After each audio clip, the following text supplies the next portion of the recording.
प्रधानमंत्री मोदी ने बुद्ध पूर्णिमा के अवसर पर नेपाल का दौरा किया। इस मौके पर वे लुम्बिनी पहुंचे, जहां पर उन्होंने बौद्ध सम्मेलन को संबोधित भी किया।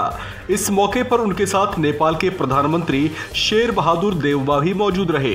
इस मौके पर प्रधानमंत्री मोदी ने जहां भगवान बुद्ध के उपदेशों का जिक्र किया, तो साथ ही भारत और नेपाल की साझी संस्कृति के बारे में भी बताया। पीएम मोदी ने कहा कि भारत और नेपाल का संबंध प्राचीन है। दोनों देशों के बीच धार्मिक और सांस्कृतिक समानताएं भी हैं। ऐसे में उन्होंने इस मैत्री को आगे भी इसी तरह से बरकरार रखने पर जोर दिया। वैशाख पूर्णिमा का दिन लुम्बिनी में सिद्धार्थ के रूप में बुद्ध का जन्म हुआ। इसी दिन बौद्ध गया में वो बोध प्राप्त करके भगवान बुद्ध बने और इसी दिन कुशीनगर में उनका महापरिनिर्वाण हुआ। एक ही तिथि, एक ही वैशाख पूर्णिमा पर भगवान बुद्ध की जीवन यात्रा के ये पड़ाव केवल संयोग मात्र नहीं था।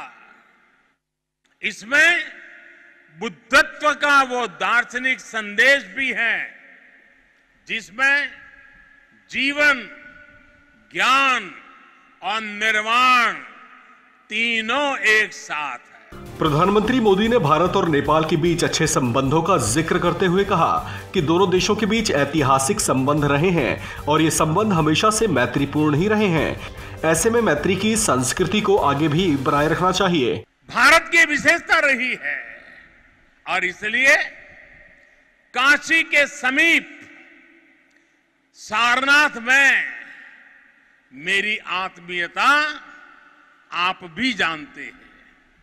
भारत में सारनाथ, बोध गया और कुशीनगर से लेकर नेपाल में लुम्बिनी तक ये पवित्र स्थान हमारी सांझी विरासत और सांझे मूल्यों का प्रतीक है। हमें इस विरासत को साथ मिलकर विकसित करना है और आगे समृद्ध भी करना है। प्रधानमंत्री मोदी ने बताया कि उनकी भी बौद्ध धर्म से नजदीकी रही है। उन्होंने बताया कि गुजरात के वडनगर में जहां उनका जन्म हुआ है, वो भी सदियों पहले बौद्ध शिक्षा का केंद्र था। साथियों, भगवान बुद्ध के साथ मेरा एक और संबंध भी है, जिसमें अद्भुत संयोग भी है और जो बहुत सुखद भी है।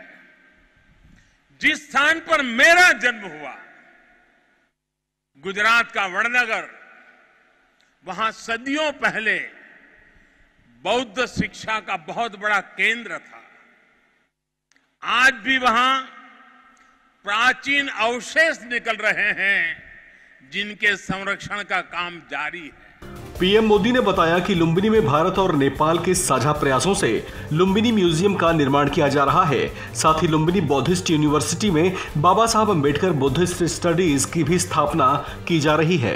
मुझे खुशी है कि नेपाल सरकार बुद्ध सर्किट और लुम्बिनी के विकास के सभी प्रयासों को सहयोग दे रही है, विकास की सभी संभावनाओं को भी साकार कर रही है। नेपाल में लुम्बिनी म्यूजियम का निर्माण भी दोनों देशों के साझा सहयोग का उदाहरण है और आज हमने लुम्बिनी बुद्धिस्ट यूनिवर्सिटी में doctor Baba Saheb Ambedkar chair for Buddhist studies स्थापित करने का भी निर्णय लिया। प्रधानमंत्री मोदी ने साल 2014 से अब तक कुल 5 बार नेपाल का दौरा किया है। विदेश मंत्रालय के प्रवक्ता अरिंदम बागची ने भारत और नेपाल के प्रधानमंत्रियों के बीच हुई इस द्विपक्षीय वार्ता को लेकर बताया कि ये हमारी बहुआयामी साझेदारी में जारी सहयोग को मजबूत करने तथा नए क्षेत्रों में तलाश करने का अवसर है। दोनों नेताओं ने इस मौके पर पनबिजली और संपर्क जैसे कई क्षेत्रों में द्विपक्षीय सहयोग बढ़ाने पर भी चर्चा की। इस खबर में फिलहाल इतना ही। बाकी खबरों के लिए बने रहिए वन इंडिया हिंदी के साथ।